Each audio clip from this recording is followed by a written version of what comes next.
Hey, you. I'm so happy you're here for episode 109 of Scar Bearers. I'm Chris DT Gordon.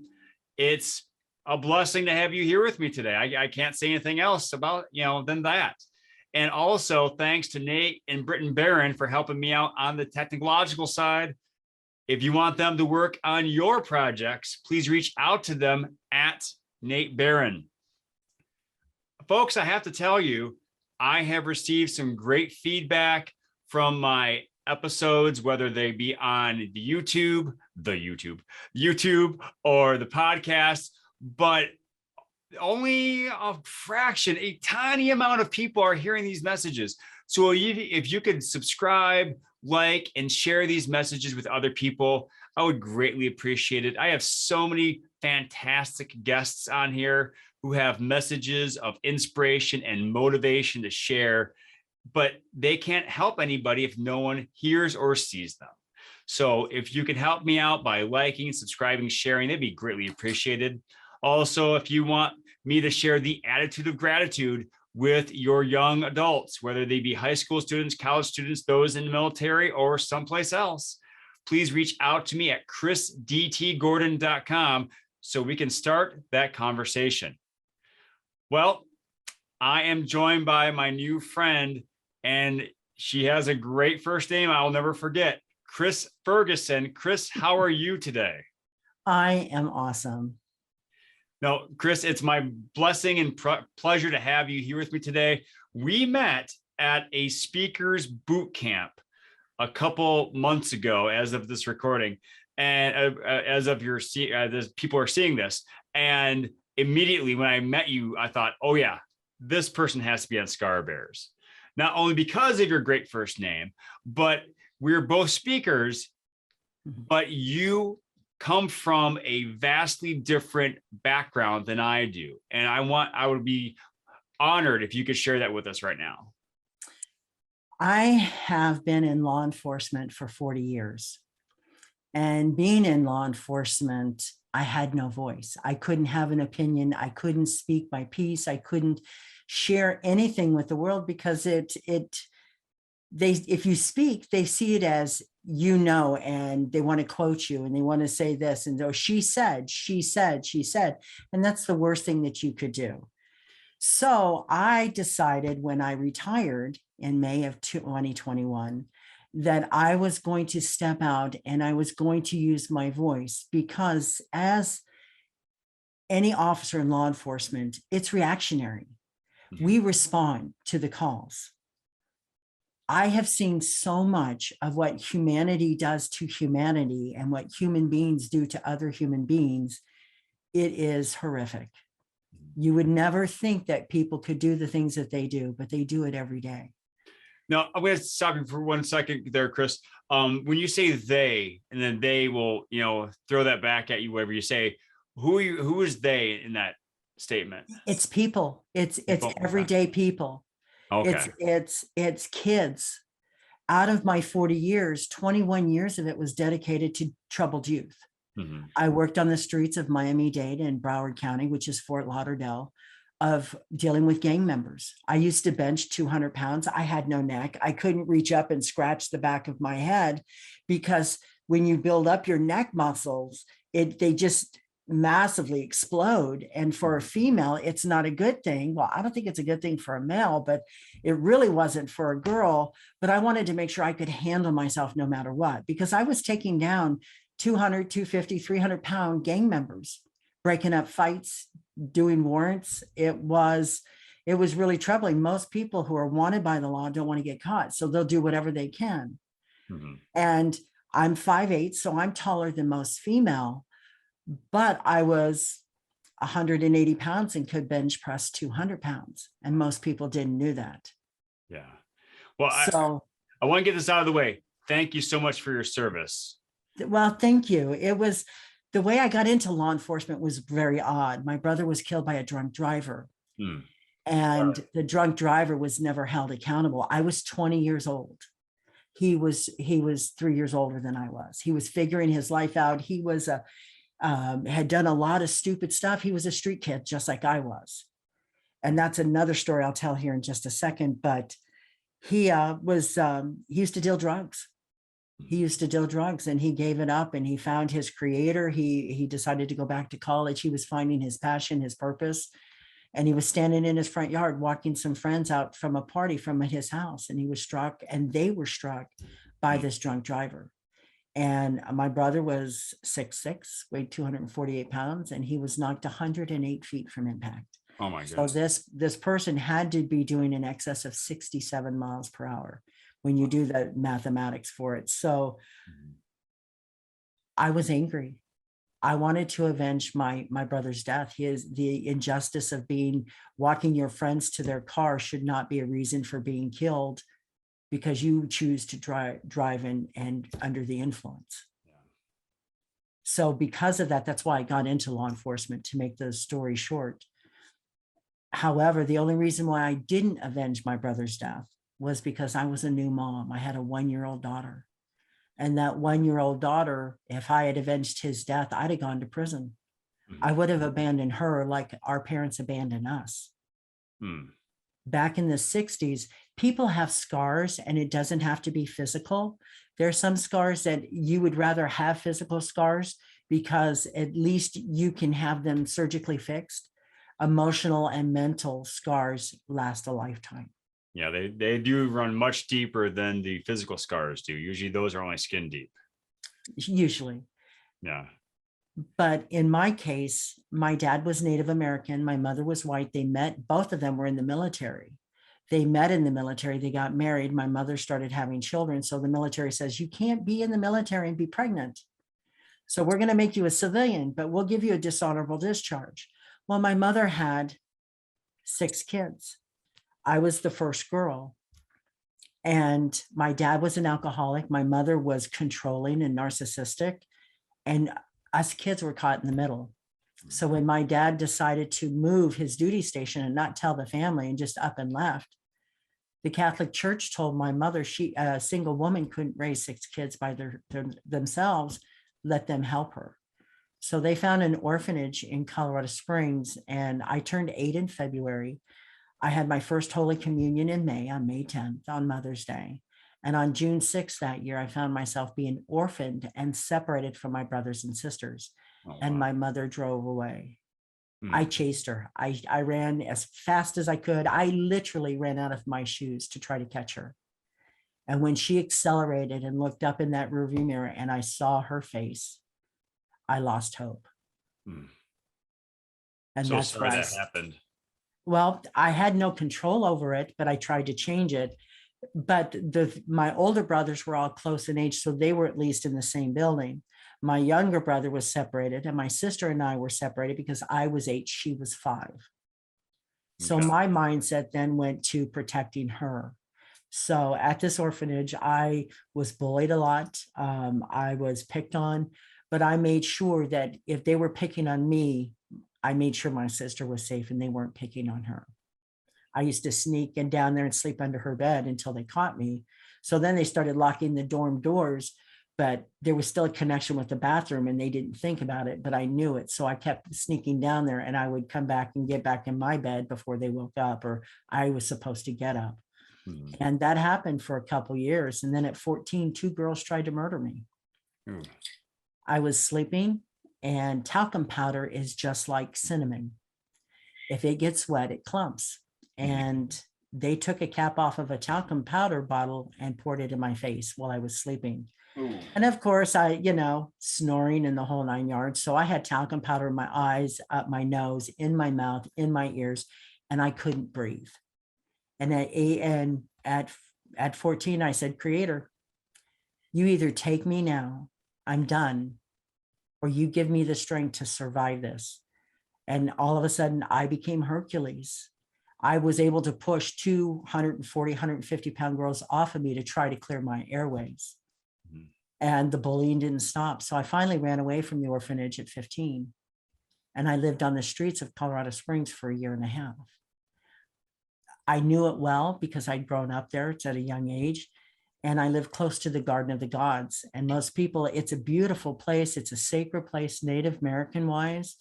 There's a lot of people that have done a lot of negative things as far as like satanic worshiping was very big back in the 70s in the Garden of the Gods.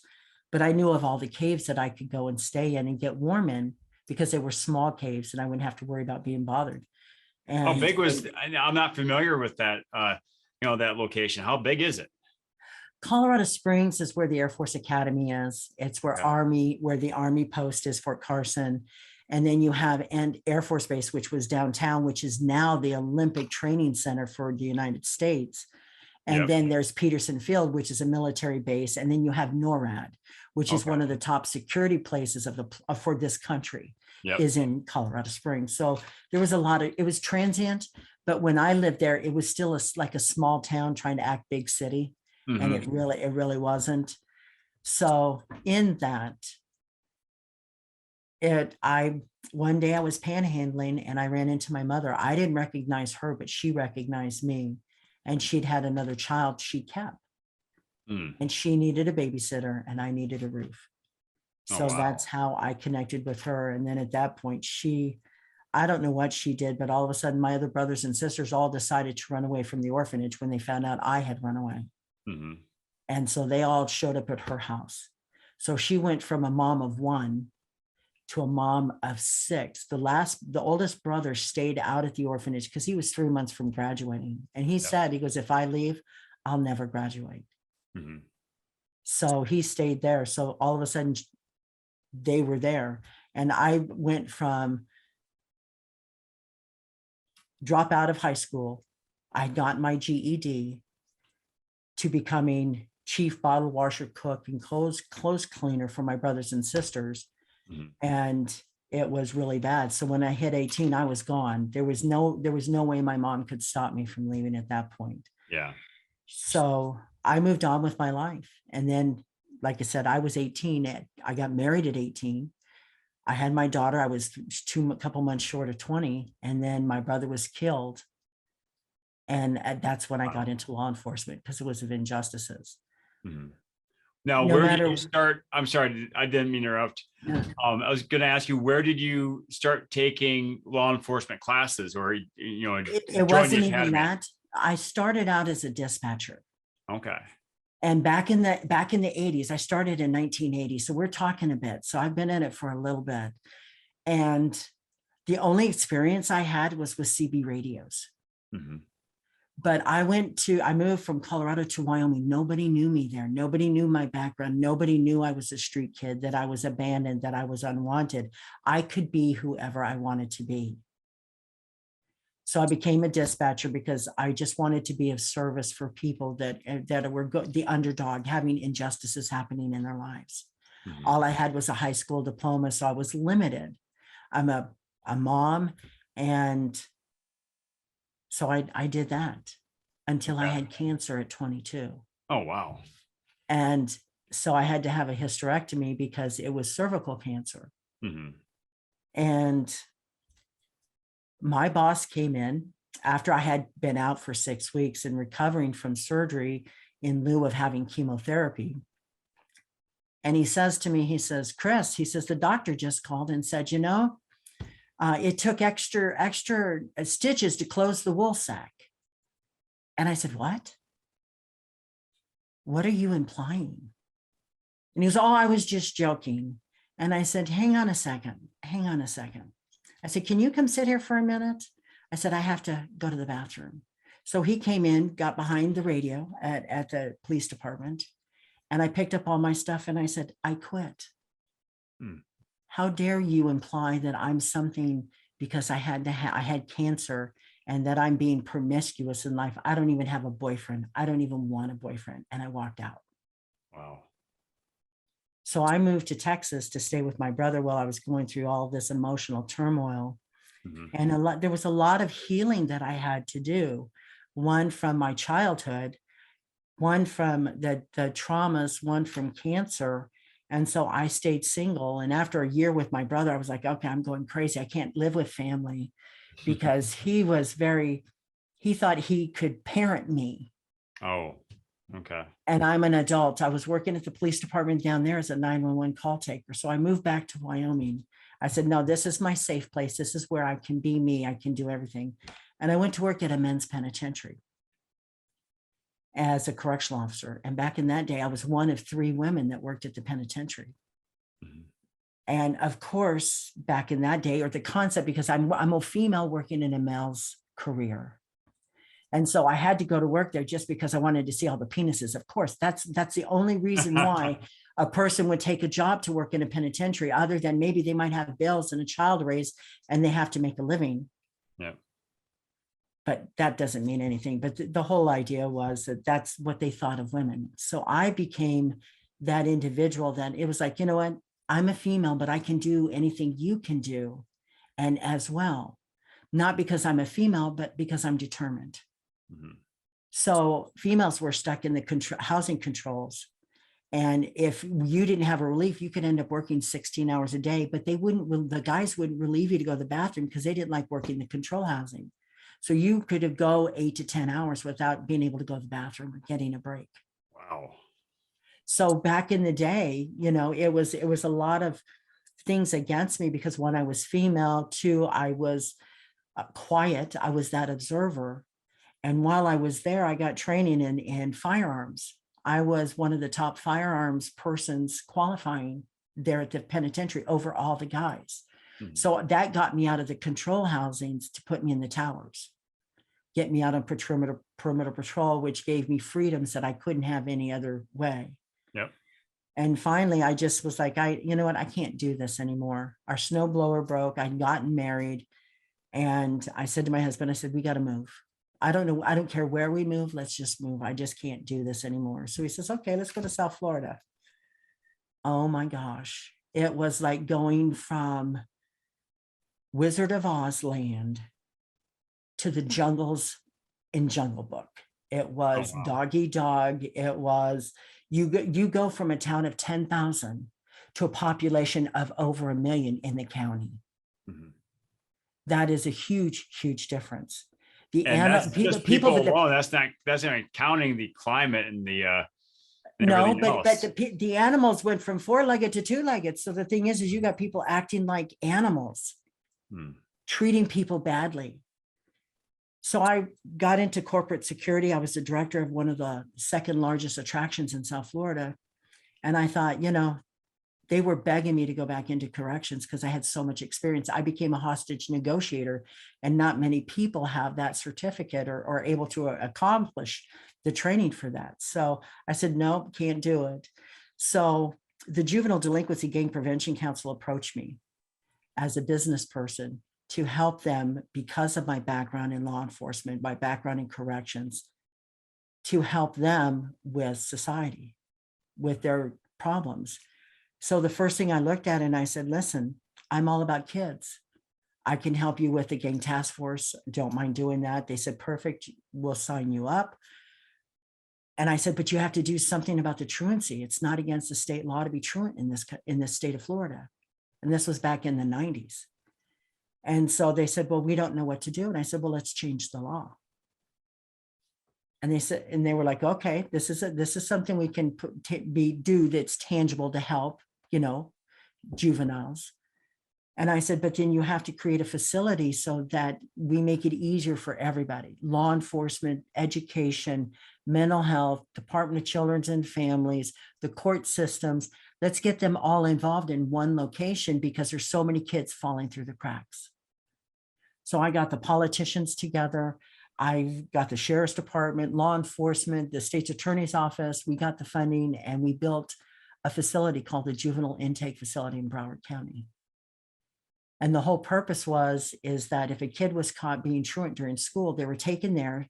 This way the police officer could drop them off and go back to the streets, because some parents wouldn't show up for 6 or 8 hours because they're at work and they know they'll get in trouble if they have to leave.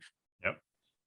So once they got there, they got processed in, the kids did. The school was notified that they were truant. DCF was notified. The parent was called. You have 1 hour to come get your child, or we will bring your child to your job. And the only way we can bring your child to your job is by putting them in a squad car. They're going to have to be restrained for their safety and for the officer's safety, the transporting officer safety, but we will bring them to your job.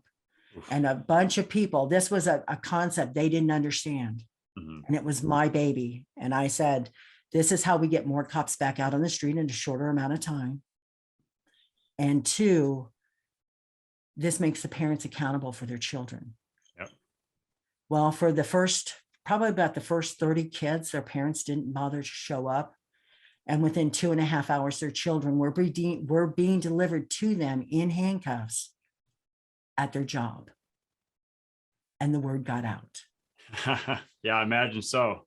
So in that, as being a troubled youth, I was like, I've got to do more than just this. So I went to work for the school board police as a security specialist at a high school in Broward County. We had 3,000 students. It was in a community school. It was the overflow from different boundary areas of schools. Mhm. And I had 46 buses coming into the school every morning and 48 buses going out in the afternoon. And we had gangs that we had 78% Black, 20% Hispanic, 2% Asian, and the rest was white. So in that, nobody liked each other. The Haitians didn't like the Jamaicans didn't like the American Blacks didn't like either one of them, and nobody could get along. And they were vying for property at the school. And I came in and they didn't know I had worked with the multi-agency gang task force for 7 years on the streets of Miami-Dade and Broward County. They didn't know I was the one that created this facility in Broward County to hold kids accountable. And I get to this school and here's this female jumping into gang fights of boys and pitching people apart and telling them, move and I'll arrest you. Move, I'll arrest you. And it was just breaking it up. And they'd never seen a woman do this. And they used to call me a cracker. And I said, what do you mean? Am I a Triscuit? Am I a Ritz? Am I a club? I actually, if I'm going to be a cracker, I love crackers. I just need to know what I'm being labeled as. And they kept saying, Fergie, you're crazy. You're crazy. And I said, well, guess what? Since you're labeling me, it now allows me to label you. And all of a sudden, the lesson was learned. You can't call people names. You can't call them whatever is cool and label them as a race, because then it can be turned around on you. Mm-hmm. And I was at this high school for 15 years. It was the hardest thing I ever had to do. Myself and 2 SROs were making 180 arrests. Well, 168 arrests in 180 days. We're talking drug dealing. We're talking strong arm robberies. We're talking robberies. I've taken weapons off of kids, Chinese stars. I've arrested a girl that had a 4.5 GPA. She was one of the low flying drug dealers on my campus. Ooh. She was just shy of the valedictorian, and she's my biggest drug dealer. Oh, wow. So I solved 27 robberies happening in 3 other cities. One of my kids using our bus system, taking different buses, getting off there, doing a robbery, getting on a city bus after he took off all of his stuff and going home. So I had to defend 4 boys from false rape charges. I never thought in my entire career that would ever happen. And the whole time, none of these kids knew my background of being abandoned. None of these kids knew how I had been bullied. None of these kids had known the physical pain and traumas I had endured as a kid. But in my mind, I was like, I promised myself at 8 years old, I would be the parent that would never abandon my children like I was abandoned. And if I could ever help kids that are with no support system to have a support system, that's who I was. And so like I said, for 21 years, I have been, up until May of last year, been dealing with troubled youth. I've been able to get homeless girls graduated from high school, so they have a high school diploma so that they can be successful in life, because that's the minimum you need. Mm-hmm. They went into the military and they're all amazing women. But it was helping them through those times when they didn't want to tell anybody. And I heard about it. And I went to the guidance counselors and I said, listen, put them in PE first period every day for every year. And they said, well, they can only have 2 PE credits. And I said, well, make it elective. PE is an elective. They can elect to do that once they have their core classes, right? And they said, yeah. So they were in PE first period, and I would wash their clothes while they were in first period. So nobody knew that they were homeless. They had a shower that they could do after PE. They had clean clothes. I went down and invested into some clothes I kept in my office, and I'd have them come in once a week, pick up whatever clothes you need to have to get you through the next week. If you need to, bring them back. I gave them all book bags. Bring me back what you're not wearing and let me wash them, and I'll put them back in your book bag. And I did this for 4 years for these girls. But this is what is, in my mind, is being of service. This is how you, no matter what your job is, when you see humanity and realize that some people are just living and trying to survive their circumstances, it opens up a whole new picture. It definitely does. Wow. That is the fact that you were able to help those girls rise from homelessness to being successful in the military alone is laudable. But all that you've done, you know, through your various services, it's, I don't want to say unbelievable because I don't want to, you know, speak hyperbolic, but man, it is, you are phenomenal, Chris. I just have to say that you're a phenomenal human being. You know, once you've retired from the law enforcement, what are you doing now? Well, now, since then, my last 3 years, I've become a 4-time bestseller, international bestseller in the Blue Talks. Mm-hmm. I have my own book coming out. It's called You've Championed Yourself. Who Are You?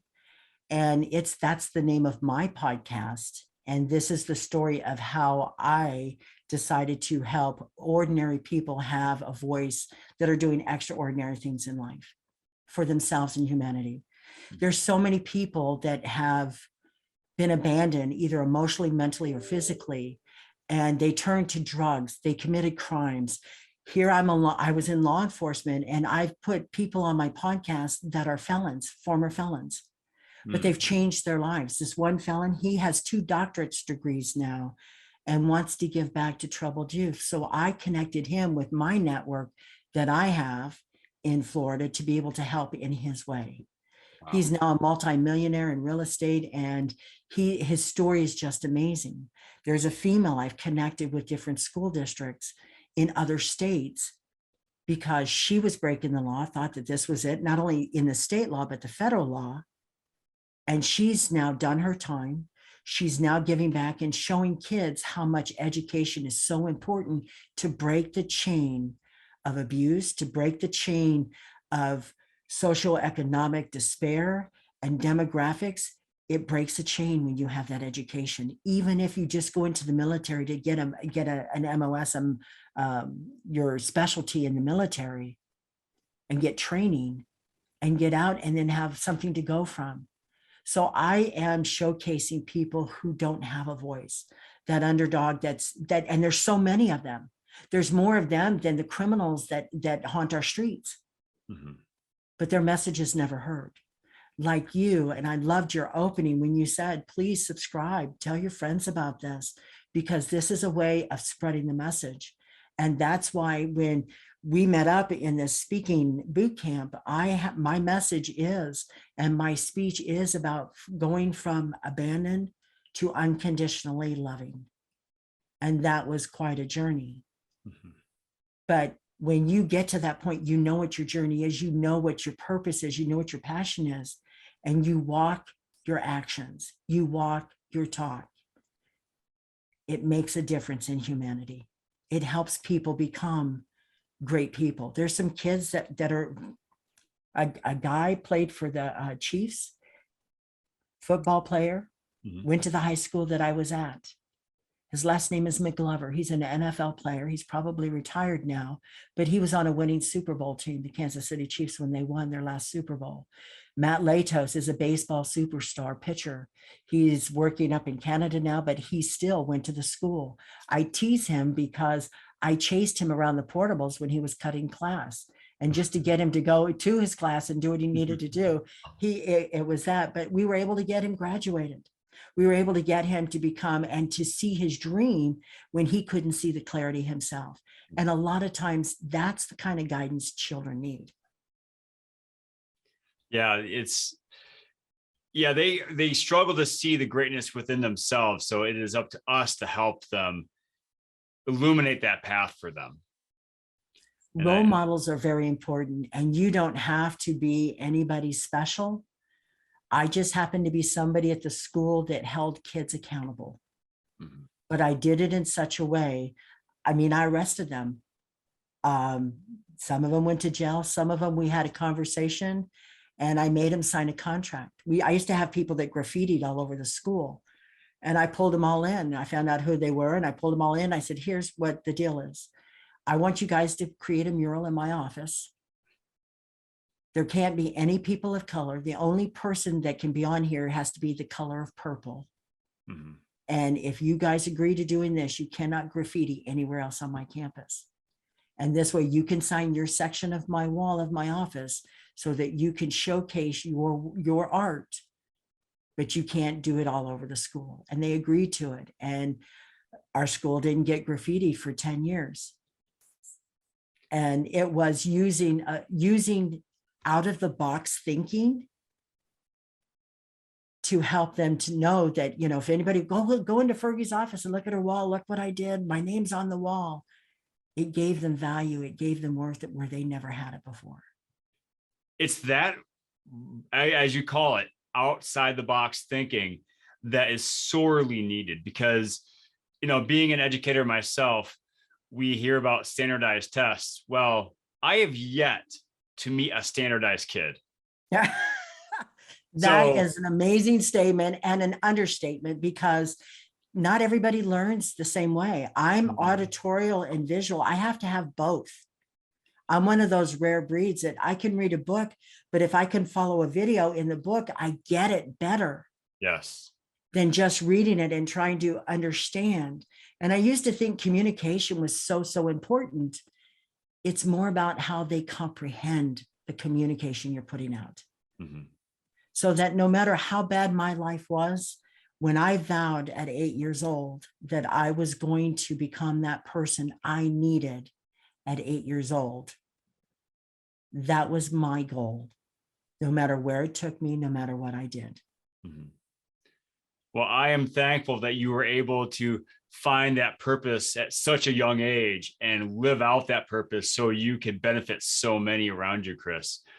Where could people find you so they could connect with you and maybe with your help be able to benefit the world around them? My email address, you have to put www.chris, CHRISF, as in my last name, Ferguson, just F, 360.com. And if you join my YouTube page, I'm getting ready to do a journey, a documentary on Mother Earth's chakras and vortexes. So that's what I'm currently doing. I'm going to Maui next month. Oh, well, have fun. It sounds like it's you know, I haven't heard anyone say, "Oh, I'm going to Hawaii." Oh, darn. Well, this is more of I went to a spiritual retreat in Mount Shasta in Northern California. Mm-hmm. And that's where I was kind of like given this mission to show people that you have chakras in your body. Most people who do yoga or stretching or anything, they all understand the chakras of the body, but nobody thinks that the earth has those same chakras. And they do in their actual locations. So I'm going to those locations. One, the documentary, I want to help educate children. Of course, that's my purpose. And two, but there's a lot of adults that never had that childhood or will never, ever be able to go to these locations to be able to see that we're all connected. We're more connected than we know. And it's what we do in our everyday lives that makes a difference on the planet. Yes. Because if we don't take care of ourselves, that helps other people to help other people take care of themselves. Mother Earth is going to keep taking care of herself at our demise. Mm-hmm. I agree. Yeah, I have said on this show many times that self-care is a necessity, not a luxury. And so you have to take care of yourself in the best way that benefits you. So well, if you don't do it, who's going to do it?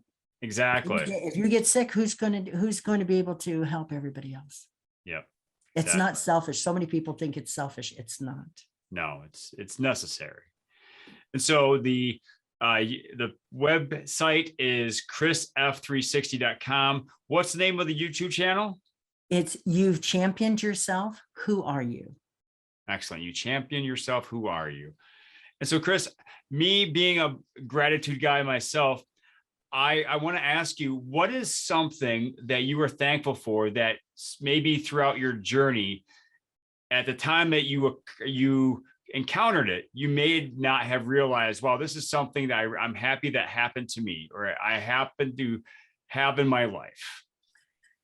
Well, with everything that had happened in my life, I wouldn't change any of it, because that's what's gotten me to where I am now. Even the bad, the worst of all of it was a lesson. And if you can, instead of asking you, why is this happening to me? Why is this happening to me? The lesson is what's the lesson in this for me? And go within. And when you reflect on how this is triggering you or how this is affecting you, then you can make choices to change. And so no matter what it is, no matter how bad it is, no matter if you've lost hope of life, what's the lesson in that? Because right now I'm 100% at surviving everything I survived. Yeah, you got a pretty good record so far. And that's with 3 near-death experiences. Yeah. Well, it's been an honor and a privilege, Chris, to talk with you. I have one more question. What is your favorite dinosaur? Ooh, Tyrannosaurus Rex. Because and why T-Rex? Well, the thing is my spirit animal is buffalo. Mm-hmm. And Tyrannosaurus Rex was easygoing, laid back. If it had to defend itself, it did. They usually traveled in packs and they took care of each other. Mm. And so the fact is that if you see in any of the movies, and I'm going off of the movies like, Dinosaurs, Jurassic Park, that kind of stuff. Yep. So the fact is that they were always in like clumps or in herds. And so as a pack animal, it's all about taking care of each other. It's all about helping each other out. And that's my core. You know what? That tracks of what I know about you. That definitely fits. And I love learning more. I've learned more about Tyrannosaurus Rex doing this podcast by asking this question than all the readings I've done as a little kid and everything. I learned that they had the highest cognitive function of any dinosaur from a previous guest. And so, I didn't know that, but thank you. That just now validates my point. Yeah, there you go. There you go. Well, Chris, it's like I said it before, and I'll say it again. It's been an honor and a privilege to talk with you. Thank you so much for sharing your story today with us. I cannot thank you enough. Thank you, Chris, for having me. It's been an honor, and I've been excited to be here. Definitely. And so, folks, reach out to Chris at chrisf360.com, or you can check out her YouTube channel. You've championed yourself. Who are you? I got it there. You got it. So you can reach out to her and benefit from her knowledge and her experience. If you want me to enlighten you in the ways of gratitude, you can contact with me and make contact with me at chrisdtgordon.com, or you check out the Scar Bears podcast or the Chris DT Gordon YouTube channel so we can connect. As always, I ask you to please share, like, subscribe to this channel and my podcast, to share these messages so we can benefit people's lives and make the world the great place that everyone deserves it to be. I love that message. Thank you. Well, with that, folks, thank you so much for joining me today. Please have a great day. And remember to pass imperfection and go for greatness.